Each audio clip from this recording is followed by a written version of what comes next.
Let me ask you something that might be uncomfortable. You have told yourself, probably hundreds of times, that this time will be different. That this Monday, this new year, this version of you will finally be disciplined. You had the intention. You had the plan. You may have even had the excitement. And then, slowly, without fanfare, without a dramatic collapse, you simply stopped. Not because you are weak, not because you don't want it badly enough, but because something in you, something deep and wordless, refused to cooperate. And here is what nobody has been honest enough to tell you. That refusal is not your enemy. It is information.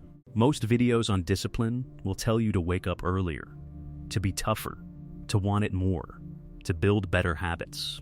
And maybe you've tried all of that.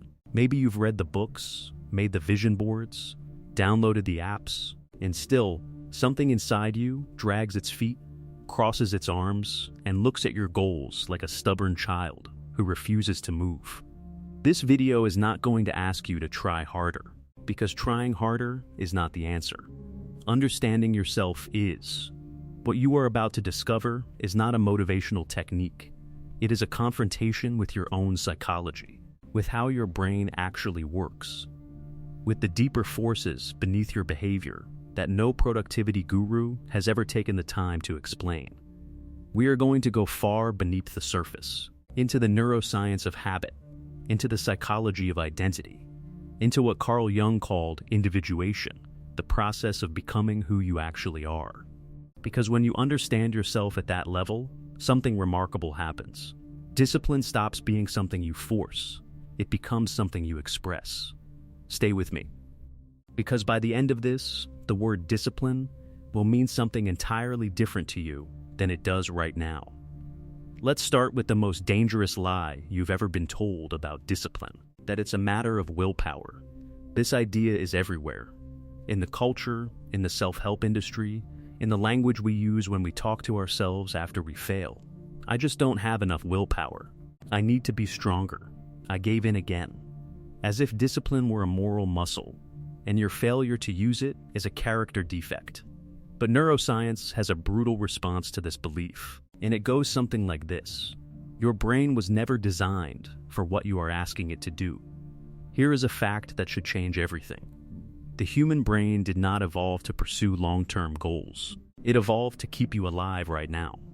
Over millions of years, every ancestor you have survived by doing one thing, prioritizing immediate comfort, immediate reward, immediate safety. The brain was calibrated, generation after generation, to choose what requires the least energy and delivers the fastest result. This is what neuroscientists call cognitive ease.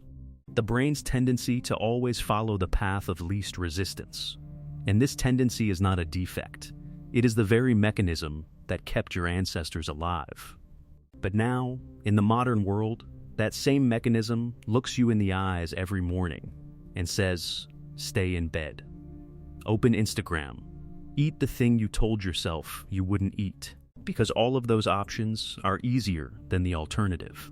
And the brain, your ancient, brilliant, survival-oriented brain, always chooses easier. So what does this mean for willpower? It means that every time you try to force discipline through sheer willpower, you are attempting to override millions of years of evolutionary programming with a thought. You are asking a system built for the savannah to behave like a productivity spreadsheet. And the system will win, not because you are weak, because it was built to win. James Clear, who spent years studying the science of behavioral change, described this with precise clarity. He said that the most disciplined people in the world are not fighting harder than everyone else. They have simply stopped fighting. They have designed their lives in such a way that discipline becomes the easiest option. This is not a metaphor. This is a fundamental restructuring of the problem. And Carl Jung, from a completely different angle, saw something similar. He understood that the human psyche is not a rational machine that follows instructions. It is a living system with its own intelligence, its own rhythms, its own deeply embedded drives. And when you try to force that system into a mold it doesn't recognize, it resists, it rebels, it finds ways to undo everything you've built. The question is not, how do I force myself to be disciplined? The question is, who do I need to become so that discipline is no longer force? And that question leads us somewhere much more interesting. Here is something you have probably never thought about when it comes to discipline. What you do every day is not a reflection of your goals. It is a reflection of your identity. Let me say that again more slowly. What you do every single day is not about what you want. It is about who you believe you are. This is the insight that changes everything. Most people approach discipline from the outside in. They focus on outcomes. I want to lose weight. I want to write a book. I want to build a business. They set the target, they create the plan, they launch into action. And then the action fades. Because the target was never the problem, the identity was. Consider this. There is a difference between the person who says I'm trying to quit smoking and the person who says I'm not a smoker. When someone offers the first person a cigarette, they feel a pull. They are still in the battle. Their identity is still attached to the habit they want to escape. But when someone offers the second person a cigarette, there is no battle. Because the question has already been answered at a deeper level. The identity is clear. This is what Clear called the shift from outcome-based thinking to identity-based thinking. And it is one of the most psychologically radical ideas in the entire field of behavioral science. But what does Jung say about this? Jung understood identity in a way that goes far beyond behavior. He saw it as something that must be discovered, not constructed. The self, in Jungian terms, is not a mask you put on. It is what remains when you take all the masks off. And most of us, he argued, live our entire lives wearing what he called the persona, the character we built to be accepted, to be loved, to survive within the expectations of our family, our culture, our world. And here is the uncomfortable truth about that persona. It is exhausting to maintain. Every day you spend acting as the person others expect you to be is a day you are burning energy on a performance rather than on living. And discipline, when it is built on top of a persona, when it is a behavior performed for an audience of people whose approval you still need, will always collapse. Because the persona is not real, and what is not real cannot sustain you. The discipline that lasts is not built on performance. It is built on identity, on the deep, quiet, internal conviction. This is who I am. This is what I do. Not because someone is watching. Not because I want to prove something, but because it is simply true. Now, here is where it gets practical. And it gets very practical. Because identity is not something you declare. It is something you accumulate. Every action you take is in some small way a vote for the kind of person you are becoming. A vote cast for an identity. One push-up does not transform your body, but one push-up provides your brain with evidence. It says, I am the kind of person who does this. And evidence, accumulated over time, becomes belief, and belief becomes identity. And identity becomes behavior that no longer feels like effort. This is why the 2-minute rule is not just a productivity hack. It is a psychological strategy of the highest order. By scaling any habit down to its most minimal 2-minute version, you are not trying to achieve something. You are proving something. You are showing your brain, through action, that the identity you want is already beginning to be true. There is an extraordinary story of a man who lost over 100 pounds. His approach was not to transform his workout overnight. He went to the gym every single day and forced himself to leave after only 5 minutes. For weeks. That was his rule. Show up. 5 minutes. Leave. What was he building? Not fitness, not yet. He was building identity. He was accumulating evidence, day by day, that he was the kind of person who shows up at the gym. And once that identity was solid enough, once his brain had enough evidence to believe it, the 5 minutes naturally extended, because it stopped feeling like discipline and started feeling like expression. That is the secret. Discipline that feels like discipline will always fail eventually. Discipline that feels like expression, like being true to who you are, is nearly effortless. Because you are no longer fighting yourself. You are finally being yourself. But let's not pretend this is simple. Because if shifting your identity were easy, everyone would do it. And something else is happening in you when you resist. Something that goes deeper than laziness. Jung called it the shadow. The shadow is everything you have pushed into the unconscious. Everything you were taught to hide, to deny, to be ashamed of. Your anger, your fear, your desire to rest, your belief, buried beneath layers of ambition and performance, that maybe you are not capable after all. And here is what the shadow does with discipline. Every time you set a goal, every time you announce to yourself that you are going to change, the shadow watches. And it has a question, a quiet, relentless question. Do you actually believe this about yourself? Because if somewhere inside you there is a belief, even a half-formed one, even one you've never let become a conscious thought, that you are not the kind of person who succeeds, that you always fail in the end, that you don't deserve the life you're working toward, then your discipline is built on sand. The unconscious will find a way to confirm what it already believes. It will engineer your failure with invisible precision.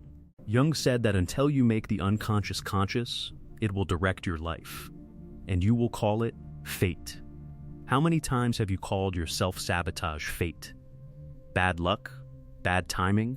How many times have you explained away the patterns in your behavior as external, as if they had nothing to do with the internal world you've never fully explored?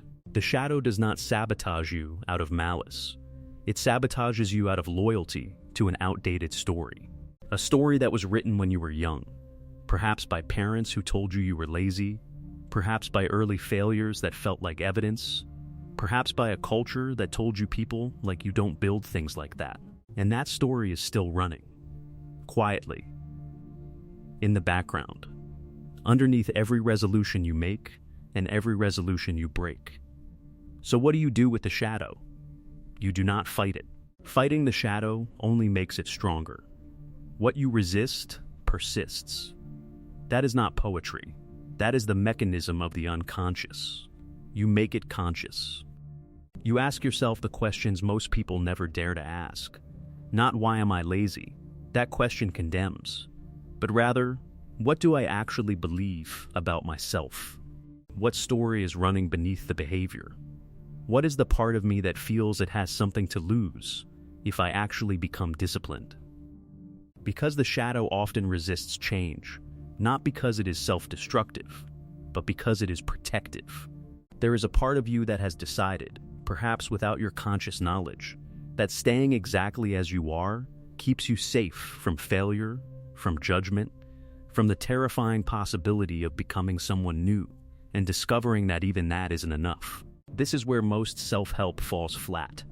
It gives you tools without addressing the psychological architecture beneath them.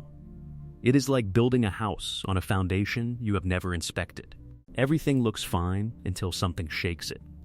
The work of discipline, real discipline, lasting discipline, begins not with a habit tracker, but with honesty.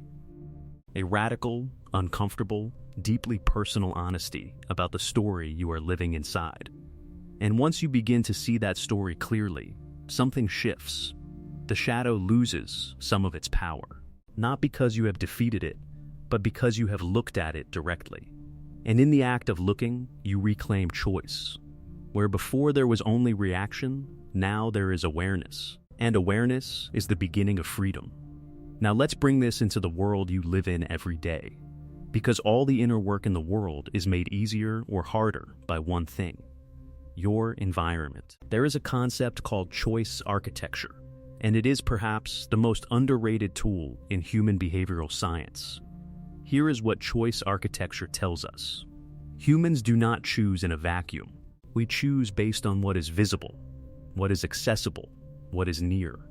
The options that are closest to us, physically and psychologically, are the ones we select.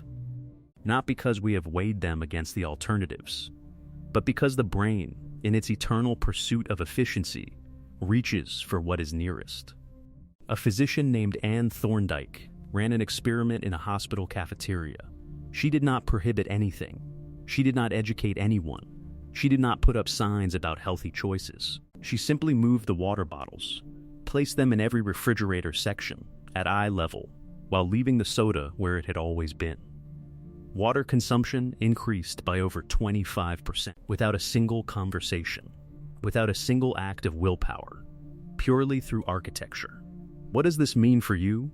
It means that your environment is either working for you or against you. Right now, in your home, in your workspace, in your phone, there is an invisible architecture that is shaping your behavior thousands of times a day. And most people never design it consciously. They just live inside it, and then wonder why discipline feels so hard. The book you want to read, but never do. Where is it? Is it on the nightstand, where you can see it when you reach for your phone? Or is it in a drawer somewhere, requiring a separate decision to retrieve it? A small friction that is small enough to ignore, but consistent enough to ensure the book never gets read. There is a developer who struggled with going to bed at a reasonable time. He did not rely on willpower. He did not set reminders. He installed an outlet timer on his internet router that automatically cut his connection at 10 p.m. every night. The choice was made in advance. The discipline was built into the architecture. This is what the most strategically disciplined people understand. They are not stronger. They are smarter about their surroundings. They make the right choice the path of least resistance, and the wrong choice genuinely difficult. Reduce friction for what you want to do. Increase friction for what you don't. But there is something even deeper going on here, something Jung would recognize immediately. Your environment is not just physical, it is psychological. The people you surround yourself with, the narratives you are exposed to, the language that fills your daily life, all of this is architecture. All of it is either building the identity of a disciplined person or quietly, incrementally eroding it. Have you ever noticed that certain environments make you feel more capable, more alive, more expansive, and others make you feel small, stuck, like the worst version of yourself? That is not coincidence. That is the psychological impact of environment on identity. And if you want discipline to feel natural, you need to be ruthlessly intentional about the environment you inhabit, not as an act of control, as an act of self-knowledge, because the person who knows who they are becoming and who designs their environment to support that becoming is not disciplined through force. They are disciplined through alignment between who they are inside and the world they have built around them. Let's go even deeper. Let's talk about dopamine, because this is where the science becomes almost shocking in its implications. Most people think of dopamine as the pleasure chemical, the thing that floods your brain when something feels good. And that's partly true. But it is not the full picture, and the full picture changes everything. Dopamine is primarily the chemical of anticipation, of wanting. It is released not just when you receive a reward, but when you predict one is coming. And this distinction between getting and expecting, between pleasure and anticipation, is the key to understanding why some behaviors become compulsive and others stay effortful. Your brain tracks a signal called reward prediction error. When reality matches expectation, dopamine stays neutral. When reality exceeds expectation, dopamine spikes, and that spike writes something into memory. This is good. Do more of this. When reality falls short of expectation, dopamine drops, and that drop writes something different. Be careful. That didn't deliver. Now think about what this means for discipline. When you approach a new goal with enormous expectation, when you tell yourself this is the year everything changes, this workout will transform me, this habit will fix what is broken, you set the expectation so high that reality almost never matches it. And the dopamine response is not a spike, it is a drop. And the brain takes note. This discipline thing does not deliver what it promised. No wonder it never becomes automatic. But there is a concept called the Goldilocks rule, and it describes the precise neurological condition under which the brain becomes most engaged. Not too hard, not too easy, just at the edge of current ability, roughly 4% beyond where you are right now. At this level, something remarkable happens. The challenge is just enough to activate the brain's attention systems, just enough to make the dopamine prediction system interested. Not so overwhelming that failure becomes the expected outcome, and not so easy that boredom kills the signal entirely. Steve Martin, one of the most successful comedians in history, built his act over 15 years by adding only 1 or 2 minutes of new material per year. It sounds almost absurd, 1 to 2 minutes, after an entire year of work. But what he understood, perhaps instinctively, was that this pace kept him in the Goldilocks zone. Just enough challenge, just enough novelty, just enough reward to keep showing up. And there is something else, a technique called temptation bundling, which takes the neuroscience of dopamine and turns it into a practical tool for making discipline genuinely pleasurable. An engineering student named Ronan Byrne had a problem. He wanted to exercise more, but couldn't make himself do it. He loved Netflix, but felt guilty watching it. So he modified his stationary bike to only allow Netflix to play when he was pedaling above a certain speed. He bundled the thing he needed to do with the thing he wanted to do. And suddenly, the craving for entertainment became fuel for the discipline he had been avoiding. This is not a trick. This is neuroscience in practice. You are working with the brain's existing wiring rather than against it. You are not manufacturing motivation from nothing. You are attaching the rocket fuel of genuine desire to the vehicle of intentional behavior. And perhaps most powerfully, there is the idea of the immediate micro-reward, because the brain evolved to prioritize the immediate over the distant. The discipline you practice today is for a version of yourself that exists in the future. And the brain, left to its own devices, does not particularly care about that future version. It cares about right now. So you bring the reward closer. A couple who wanted to cook at home more often opened a savings account labeled "Trip to Europe" and transferred $50 into it every time they chose not to eat out. The delayed reward of the trip was transformed into an immediate, visible, satisfying signal. The account balance going up. Right now. After this decision. The brain feels that. And it remembers. We have talked about identity. We have talked about the shadow.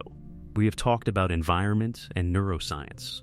But now I want to bring it all together through the lens of something that Carl Jung spent his entire life trying to describe, something he called individuation. Individuation is not a productivity framework. It is not a self-improvement plan. It is the process of becoming who you actually are, not the version of you that was shaped by fear, not the persona you built to survive, not the character you perform for the approval of others, but the whole, integrated, authentic self that has been waiting beneath all of that. And here is what I want you to understand. Individuation and lasting discipline are not separate things. They are the same thing. Because when you are living in alignment with who you actually are, when your actions reflect your genuine identity rather than a performance, when your daily behavior is an expression of your deepest values rather than a battle against your own psychology, discipline disappears as a concept. It becomes something else entirely. It becomes integrity, wholeness, self-expression. Most people who struggle with discipline are not lacking in willpower or character. They are living someone else's life. They are pursuing goals that were handed to them by culture, by family expectation, by the image they thought they needed to present. And their deeper self, the one that Jung would recognize as the self with a capital S, refuses to serve those goals. Because they are not real. Because they were never truly chosen. If you have ever found it mysteriously easy to be disciplined in one area of your life, perhaps in something creative, or in the service of someone you love, or in a pursuit that lights something in you that you can't quite explain, you have already experienced what I am describing. In that domain, discipline doesn't feel like discipline. It feels like necessity, like breathing, like being the person you were always meant to be. The question is not how to manufacture that feeling. The question is how to discover what genuinely calls it forth in you. And that requires the kind of honesty that most people are afraid of. Because it might mean acknowledging that the life you have been trying to discipline yourself into is not actually the life you want. And that discovery, as terrifying as it sounds, is not a catastrophe. It is liberation. Jung wrote that the privilege of a lifetime is to become who you truly are. That process does not begin with a habit stack. It begins with a question, a real question, spoken in the quiet, honest part of you that does not perform for anyone. What kind of person do I actually want to become? Not who do I think I should be, not what does success look like to the world around me, but who, in my most honest self, do I want to be? When that question is answered clearly, not as a declaration to others, but as a recognition within yourself, the systems follow.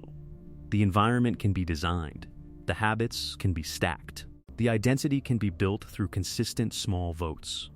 Because now there is something real beneath all of it, a foundation that is not performance, a foundation that is self. And that is where discipline transforms, not into something easier necessarily.